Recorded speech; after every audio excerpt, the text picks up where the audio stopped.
Eles encontraram uma antiga cidade subaquática grega, simplesmente repousando no fundo do mar. Ruas intactas, edifícios de pé, túmulos escavados na rocha. E a água acima dela tem apenas 4 metros de profundidade. 4 metros. Uma criança com um snorkel poderia nadar sobre uma civilização que já era antiga, quando o Império Romano ainda estava há séculos de existir. Isso é Pavlo Petri. E quanto mais os pesquisadores extraem informações, mais estranha a imagem se torna. Eis o que sabemos. Ao largo da costa sul da Grécia, aninhada numa baía chamada Vática, na região do Peloponeso, existe uma cidade submersa no mar Egeu. Não fragmentos, nem colunas quebradas espalhadas pela areia. Uma cidade de verdade. Com ruas transitáveis, edifícios com até 12 cômodos cada, uma praça central aproximadamente do tamanho de um campo de futebol, canais de água, estruturas religiosas, oficinas têxteis e dezenas de túmulos. Segundo os arqueólogos, o assentamento foi datado de cerca de 2800 a.C., o que o torna aproximadamente 5.000 anos mais antigo. Isso situa sua fundação antes da construção de Stonehenge, antes do auge da era de construção das pirâmides do Antigo Egito e muito antes de qualquer coisa que a maioria das pessoas imagine quando pensa na Grécia Antiga. De acordo com a maioria das definições, esta é a cidade submersa mais antiga já encontrada em qualquer lugar do planeta. E permaneceu lá, praticamente intocada, por 3.000 anos, antes que alguém descobrisse sua existência. A primeira pessoa a redescobri-la nem sequer estava à procura de uma cidade. Em 1967, um oceanógrafo britânico chamado Nicholas Fleming estava a usar fotografia aérea para estudar a costa quando avistou algo estranho no fundo do mar. Uma série de linhas e formas que não correspondiam às formações rochosas naturais. Ele entrou para dar uma olhada mais de perto. O que encontrou o deixou perplexo. No ano seguinte, uma equipe de Cambridge chegou para mapear o local. Seus mapas mostraram um plano de cidade pré-histórica cobrindo aproximadamente 300 por 150 metros, uma área do tamanho de vários quarteirões, situada em águas tão rasas que, em alguns lugares, era possível ficar em pé no fundo do mar e ainda ter a cabeça acima da superfície. Os pesquisadores descreveram a preservação como quase surreal. As paredes dos edifícios ainda estão de pé. O traçado das ruas ainda é legível. De acordo com uma avaliação, trata-se da única cidade submersa do mundo com o que os arqueólogos chamam de planta urbana completa, ou seja, não apenas ruínas, mas um traçado urbano legível e mapeável. O que levanta a primeira questão incômoda. Como algo tão significativo passou despercebido por 3.000 anos? A resposta está em como afundou. Pavlo Petri não desabou dramaticamente no mar em uma única catástrofe.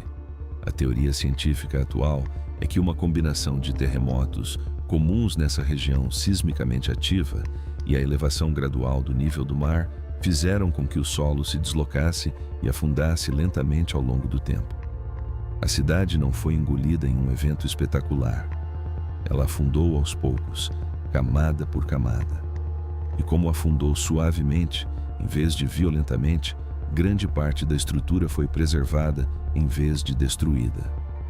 A areia cobriu as ruínas, protegendo-as da erosão, e então o oceano simplesmente as manteve ali. Milhares de anos se passaram. Impérios ascenderam e ruíram sobre aquelas águas. E no fundo da Baía de Vática, as ruas de uma cidade da Idade do Bronze aguardavam. O que é ainda mais impressionante é que alguém notou as ruínas em 1904, mais de 60 anos antes da redescoberta de Fleming. Um geólogo grego chamado Phokion Negris identificou as estruturas submersas e registrou sua existência. E então, por 6 décadas, o local foi essencialmente esquecido. Nenhuma grande escavação, nenhuma investigação, apenas esta antiga cidade fantasma repousando nas águas rasas do Mediterrâneo, intocada. Se você gosta de conteúdo que explora as partes da história que não chegam aos livros didáticos, considere se inscrever. Há muito mais conteúdo como este. Quando um esforço sério de pesquisa finalmente começou em 2009 sob a liderança do arqueólogo John Henderson, da Universidade de Nottingham, trabalhando em conjunto com a euforia grega de antiguidades subaquáticas, o escopo do que eles descobriram se expandiu drasticamente. Utilizando robótica subaquática desenvolvida pelo Centro Australiano de Robótica de Campo, juntamente com tecnologia de sonar acústico originalmente projetada para fins militares e de exploração de petróleo, a equipe realizou o primeiro levantamento digital tridimensional completo do local.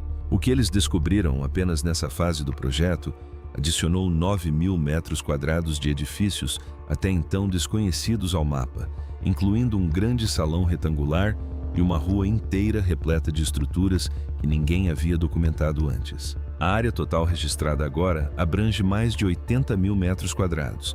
Isso não é uma vila, é uma cidade. E os artefatos contam uma história que vai muito além da simples habitação. Milhares de objetos foram recuperados, incluindo cerâmica que indica a ocupação do sítio arqueológico desde aproximadamente 3.000 a.C. até cerca de 1.100 a.C., um período de quase 2.000 anos de atividade humana contínua. Entre os achados, havia um grande número de pesos de tear, ferramentas de pedra ou argila usadas para manter os fios esticados em um tear. A concentração desses habitantes sugere que Pavlopetri não era apenas uma cidade residencial. Segundo relatos, era um centro de produção têxtil, uma indústria que necessitava da entrada de matérias-primas e da saída de produtos acabados. Isso significa comércio. E comércio significa conexões. É aqui que a coisa fica realmente intrigante.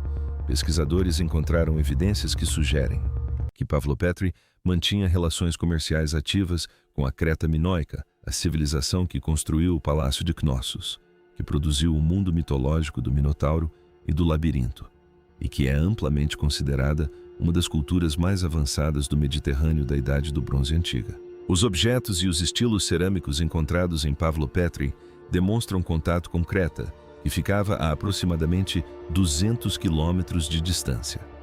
Para uma cidade da qual a maioria das pessoas nunca ouviu falar, submersa em águas rasas em uma tranquila baía grega, esse é um detalhe notável. Pavlopetri aparentemente não era um lugar isolado. Era um nó funcional em uma rede mais ampla da Idade do Bronze, conectado a uma das civilizações mais sofisticadas de sua época. O que naturalmente nos leva à próxima pergunta: quem eram as pessoas que viviam ali? O sítio arqueológico abrange a transição entre o que os arqueólogos chamam de Idade do Bronze Inicial e o período micênico, a civilização que a maioria dos historiadores acredita ter sido a base histórica para muitas das histórias da Ilíada e da Odisseia de Homero. Os micênicos construíram Micenas, Tirinto e outras grandes cidadelas na Grécia continental. Eles eram guerreiros, comerciantes e administradores de palácios. Sua cultura precedeu a Grécia clássica em 1000 anos, e seu colapso por volta de 1100 a.C. permanece uma das grandes questões não resolvidas da história antiga, parte do que os estudiosos chamam de colapso da Idade do Bronze Final, quando múltiplas civilizações mediterrâneas interconectadas ruíram em um intervalo de poucas décadas. A ocupação de Pavlopetri parece ter terminado por volta dessa mesma época. O que quer que tenha afundado a cidade provavelmente estava envolvido na mesma teia de catástrofes, terremotos, invasões, mudanças climáticas e alterações do nível do mar que puseram fim ao mundo micênico. Mas eis o que torna Pavlopetri diferente de todos os outros sítios micênicos. Não foi incendiada. Não foi saqueada como a maioria das cidades daquela época, simplesmente ficou submersa. E por isso, preservou algo que os outros sítios perderam: a vida cotidiana.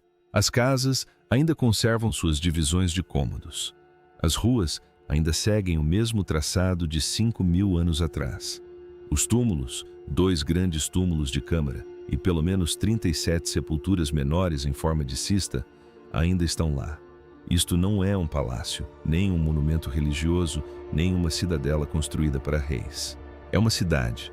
E as cidades, ao contrário dos palácios, mostram como as pessoas comuns realmente viviam.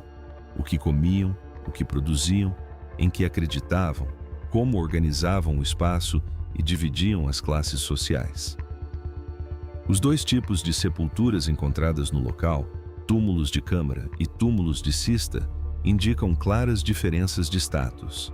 Algumas pessoas foram enterradas com mais riqueza e cerimônia do que outras. A cidade tinha hierarquia, especialização, indústria. Era, em todos os sentidos relevantes da palavra, uma civilização. O que nos leva de volta à questão central de tudo isso. Por que mais pessoas não sabem sobre Pavlopetri? Em termos de importância cultural, Pavlopetri se compara, sem dúvida, a sítios que atraem milhões de visitantes todos os anos. É anterior à Acrópole Clássica de Atenas em mais de 2000 anos. Possui um traçado urbano mais bem preservado do que quase qualquer outro sítio da Idade do Bronze no Mediterrâneo. Segundo alguns pesquisadores, o nível de planejamento e infraestrutura visível nas ruínas sugere que as pessoas que a construíram tinham uma compreensão de planejamento urbano já sofisticada para os padrões da época. Alguns até sugeriram de forma especulativa, diga-se de passagem, que o mito da Atlântida, descrito pela primeira vez por Platão no século IV a.C. como uma civilização avançada engolida pelo mar, pode ter sido parcialmente inspirado por memórias populares de lugares submersos reais, como Pavlopetri. Essa é uma conexão que não pode ser comprovada, e a maioria dos historiadores a trata com cautela. Mas a imagem é difícil de esquecer. Uma próspera cidade portuária, repleta de comércio, indústria e pessoas vivendo suas vidas, agora repousando silenciosamente no fundo do mar enquanto barcos passam por cima. Hoje, o sítio arqueológico enfrenta ameaças muito reais. Os sedimentos revolvidos pelos navios mercantes ancorados na Baía de Vática deslocam-se lentamente sobre as ruínas e danificam estruturas que sobreviveram intactas durante milênios. A ancoragem ilegal de grandes embarcações introduz água de lastro proveniente de outras partes do mundo, o que traz consigo espécies marinhas invasoras que alteram a ecologia do local. O saque de artefatos foi documentado. A vontade política e institucional de proteger integralmente o sítio tem sido, segundo alguns relatos, inconsistente. Apesar de o sítio ter sido adicionado à lista de monumentos mundiais da Unesco em 2016 e classificado como sítio arqueológico subaquático protegido desde 1976. Sinalização subaquática e rotas de mergulho guiadas foram instaladas nos últimos anos, o que é um começo. Mas para um local dessa magnitude, a discrepância entre sua importância e a proteção que recebe ainda é gritante. As visitas guiadas que agora acontecem em Pavlopetri são verdadeiramente extraordinárias em sua concepção. Nadar pelas ruínas de uma cidade que já era antiga na época em que a Grécia Antiga, como a maioria das pessoas a entende, sequer começou. É possível olhar para baixo, através de 4 metros de água cristalina do Mediterrâneo, e ver onde as estradas costumavam passar. Você pode flutuar sobre construções onde famílias viviam, onde tecelões trabalhavam, onde alguém foi sepultado com cerimônia suficiente para demonstrar sua importância para a comunidade. E nada disso está em um museu. Nada disso está atrás de um vidro. Está simplesmente lá, no fundo do mar, exposto ao mar, à correnteza e à lenta ação do tempo, esperando para revelar o que ainda não nos contou. O que ainda existe lá embaixo, sob a areia e os sedimentos, nas partes do sítio arqueológico que ainda não foram escavadas. Essa pergunta ainda não tem resposta. Mas, considerando o quanto o levantamento de 2009 acrescentou ao conhecimento já existente, e levando em conta que os pesquisadores estimam que menos de 1% do fundo do oceano foi devidamente mapeado em qualquer lugar do mundo, a ideia de que Pavlopetri seja a única cidade desse tipo parece cada vez mais difícil de acreditar. Se essa descoberta despertou sua curiosidade tanto quanto a nossa, confira nosso canal para ver mais vídeos semelhantes.